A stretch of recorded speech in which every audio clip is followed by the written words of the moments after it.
Merci, Monsieur Chassaigne. Pour le groupe SRC, la parole est à Monsieur Pascal Popelin.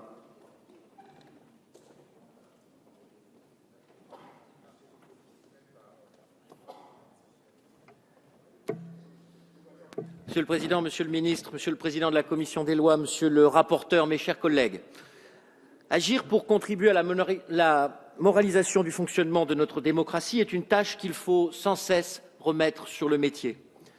L'éthique et les principes le commandent en toutes circonstances.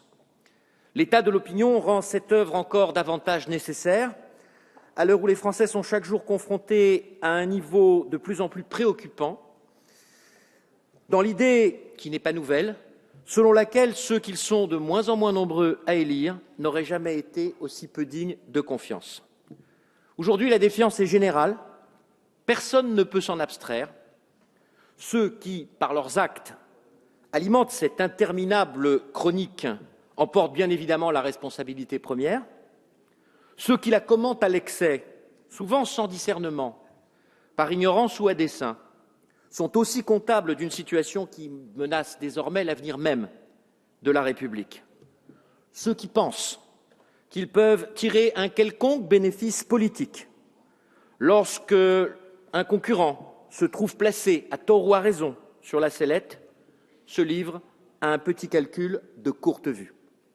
La seule réponse qu'il convient d'apporter pour mettre un terme à ce climat irrespirable tient en peu de mots. Des règles claires et strictes, un contrôle indépendant et efficace, des sanctions fermes et lourdes. Ainsi doit être comprise l'ambition d'une République exemplaire. La République exemplaire, ça ne peut pas être une somme de personnes toutes exemptes du moindre reproche, parce que la société et la nature humaine n'ont pas été ainsi fabriquées. La République exemplaire, c'est une démocratie qui se donne les moyens de détecter les manquements, d'y mettre fin immédiatement et d'en éloigner leurs auteurs. Depuis le début de cette législature, le Parlement y a amplement œuvré. Je pense en particulier, cela a déjà été dit, à la loi du 11 octobre 2013 relative à la transparence de la vie publique. Elle a donné naissance à la haute autorité du même nom dont personne ne peut aujourd'hui, je crois, douter de l'indépendance. Elle a inscrit dans notre droit la définition de ce qui doit être considéré comme un conflit d'intérêts. Elle a créé l'obligation pour les parlementaires et les principaux responsables de l'État de souscrire une déclaration d'intérêts rendue publique depuis le mois de juillet dernier. Elle a instauré la vérification des déclarations de patrimoine qui seront très bientôt consultables par les citoyens une fois recoupées. Elle a rendu systématique l'examen de la situation fiscale des membres du gouvernement dans le mois suivant leur nomination.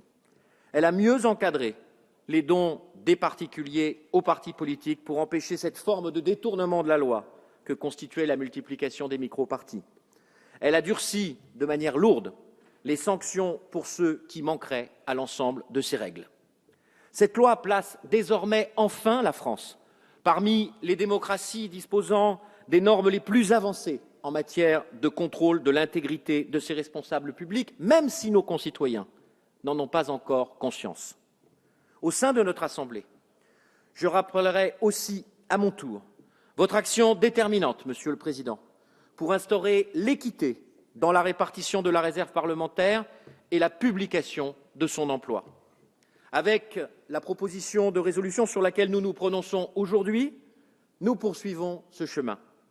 Je me réjouis que ce texte simple, qui vise à modifier l'article 20 du règlement de notre Assemblée pour rendre obligatoire la forme associative des groupes politiques, s'inspire des modalités de fonctionnement que, notamment, le groupe SRC a fait le choix de s'appliquer depuis 1988, vous l'avez rappelé, Monsieur le Premier questeur, c'est-à-dire depuis que des règles relatives au financement des partis politiques ont commencé d'être édictées.